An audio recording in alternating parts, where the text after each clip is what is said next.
Hvordan vet vi at en person har begynt å misbruke rus, eller man er avhengig?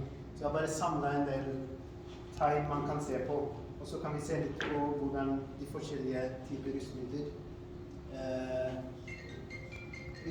ses på kroppen. Så for det første er forandring i atferd.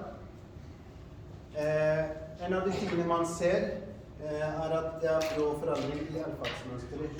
Hvis man begynner å bruke rus, og særlig hvis avhengigheten kommer inn, så ser man en tydelig endring av atferdsmønsteret. Mange taper interesse for skole, arbeid og deltakelse i fritidsaktivitet. Mange av de man ser i gata, mange av de vi ser i åpne museene, er ofte der nesten døgnet rundt.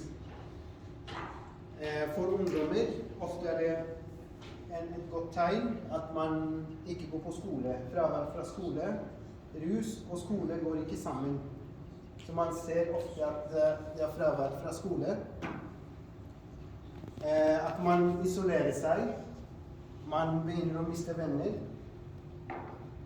Og så ofte så ser vi at man ikke er hjemme.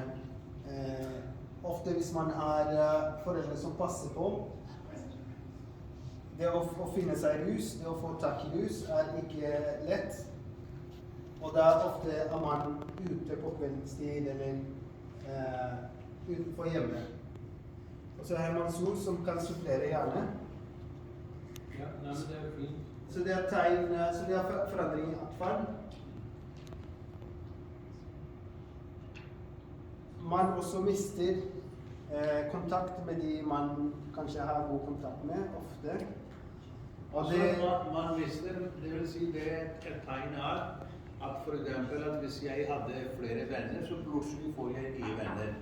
Ikke sant? Så jeg får miste kontakt med mine gamle venner, og så får nye. Og det er på grunn av at ofte de som begynner å bruke rus, så de får nye venner der de kjøper rus, eller ikke sant, sitter sammen med og bruker rus, ikke sant?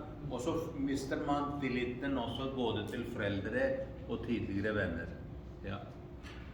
Også som sagt, hvis dere husker den stimulerende rusmidler, en tegn er at man blir veldig pratsom. Man kan ofte hoppe fra emne til emne. Noen av de jeg har sett når jeg jobber ute i gata, det er at du kan se en person gjøre samme ting i flere timer. Ofte ting som ikke har mening. Og dere har sett det sikkert noen, ikke sant, som bruker rus, at de begynner å prate og blir ikke trådt i hele tatt, ikke sant? Fordi de får veldig mye energi. Og så når rusmiddelet går bort fra kroppen, fra blodet, så da blir de veldig sånn nede. Og så selvfølgelig det koster penger, så man trenger mer penger. Og ofte er det derfor rus er forbundet med kriminalitet. Vi ser veldig mange begynner å stjele ting og finansiere. Jeg har jobbet med mange som ikke får lov å komme hjem lenger, særlig til sine foreldre fordi de begynner å stjele. Man begynner å stjele ting for å selge ute. Og så er det viktig også at dere som foreldre, ikke sant, at mor og far vet at hvis ungdom kommer hjem, og så oppdager jeg at de hjemme på rommet hans, ikke sant, så er det mye penger. Så det er viktig å spørre hvor har du fått de pengene. Fordi ofte er det sånn at de begynner, og de som bruker rusmidler, så de ofte selger også rusmidler. Og det er problematisk, ikke sant? Så det vil si, for det er så dyrt, en liten heroin, en sånn 1 gram, eller 5 gram koster det vel 500 kroner? 600 kroner, og det er så dyrt. Og da må du gjøre noe kriminelt, ikke sant? Du må ha penger. Og du bruker kanskje 5-10 gram hver dag, så da må du ha 500 kroner. Og foreldre gir ikke så mye penger. Og da må jeg stjele noen telefoner, ikke sant? Eller ta pengene fra andre. Har dere sett at de er jo for borettslagene, så tar disse rusmiddelbrukere, så de tar syklene, ikke sant? Plutselig syklene blir borte. Så ofte selger de. Så de finner tingene som er lett å selge, ikke sant? Det er jo de tingene de stjeler. Ja. En av de tingene jeg var veldig overrasket over, det hvor bra sykkel, for eksempel man ser i det åpne huset i Brugata. og det selges veldig billig. Det kan være en sykkel som koster flere tusen, men man vil bare selge det for kanskje 500 kroner, 600 kroner, bare for å få. Og så var det en 2 måneder siden, så gikk jeg på Furuset. Jeg bor i nær Furuset. Og så var det en ung mann ville selge meg en iPhone. Han sa, vil du ha en iPhone?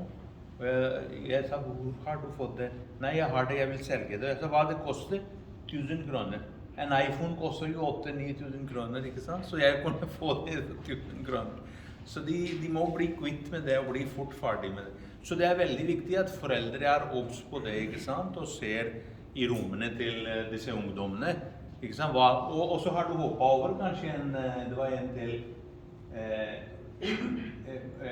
litt mer sånn var det litt fram. Men det som var i tillegg, det var at i rommet deres så er det ofte det må dere du har slettet en foil i oppå den da. Fordi det er viktig å se på det der, fordi det må dere ta et bilde her. Alle foreldre må ha det. Fordi det er sånn at dere vil finne ubrukte sigarettfiltre eller sigarettpapir, ikke sant, som de bruker. Fordi hvis jeg skal bruke hasj, så da må jeg rulle den der, papiret her, og så må jeg lage en sånn, fordi jeg trenger sånn, og så sniffe den, ikke sant? Så man finner i rommene til disse ungdommene, disse sammenrullede papir, ikke sant, man bruker, og så finner man sigaretter som de kjøper på butikken, men de tommer dem for tobakk, ikke sant, for da skal de putte inn hasj i den og røyke, ikke sant, så det er viktig at foreldre vet hva som foregår. Og så er det vannpiper, ikke sant, også bruker, så det finnes også el-sigaretter, ikke sant, som brukes også for å bruke hasj.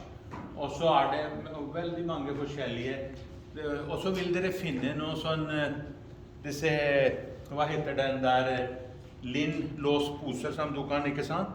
Det er plastposer som du kan lukke. Så disse sånne ting skal jo ikke finnes på ungdommenes rom, ikke sant? Men de som bruker det, så kan det, hvis dere ser, hvis moderne eller fedrene ser at sånne ting på rommene, så da må dere være bekymret, ikke sant? Og begynne å undersøke hva som foregår. Og så har de lommespeil, fordi de er liksom, når det gjelder disse heroin, så er det sånn at det er en sånn pudder, ikke sant? Det virker som veldig sånn fin pudder, som mel, ikke sant? En veldig hvit farge. Og så er det sånn at de ofte har det speil i lomma, fordi speil er veldig ren, og de skal legge på det. Og så skal de ha kniv, fordi når jeg skal sniffe, så hvis jeg ikke deler den, så går hele inn, ikke sant? Og da kan det bli veldig skadelig. Og det de gjør, at de deler den i biter, så da må de ha en kniv eller noe sånn, en skjæreblad, og så deler de i små biter, fordi de skal sniffe bare en del av det. Ja, sånn for eksempel, ikke sant? Som dere ser her. Så disse tingene er veldig viktige for foreldre å ha med seg. Og så går tilbake til den foilen. Linnpose. Ja, det er jo den linnposen, ikke sant? Den der. Sånne poser har de. Og så hvis du går på foilen igjen. Ja, lignende gjenstander, så det kan også være et tegn. Fordi det er mange foreldre. Dere har jo ikke visst dette før. Hvor mange av dere som visste dette, det vi har snakket om i dag? Kan dere rekke opp hånda? Dere ikke gjorde det, ikke sant? Og det er veldig viktig at foreldrene vet det.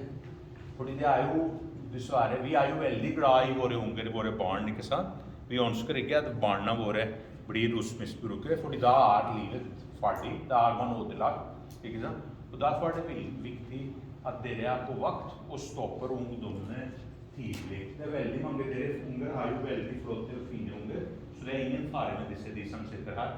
Men dere kan jo si de tingene dere har gjort i dag, til andre foreldre som ikke kunne komme her, ikke sant? Og det er jo det som er hensikten, ikke sant? Så vi har jo bestilt mat til mange personer, men det er veldig få her, og det er litt sånn synd, ikke sant? Det er jo myndighetene som bruker så mye penger, at de andre foreldre kan få informasjon, slik at de unngår at deres barn blir rusmiddelbrukere.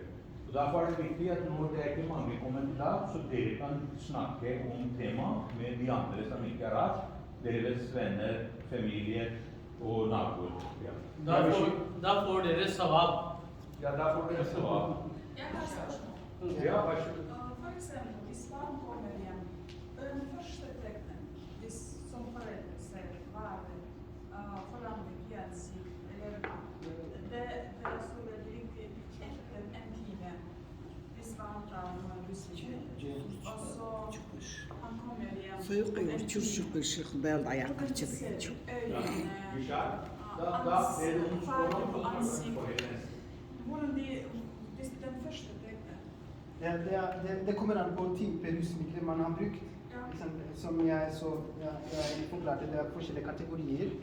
Men kanskje det vanligste hvis man tar for eksempel hasj, ofte er det at man er rød i øynene. Ja. Man er rød i øynene, og så man kan være pratsom. Man kan spise mye. Disse er noen av tegnene. Jeg tror vi har en...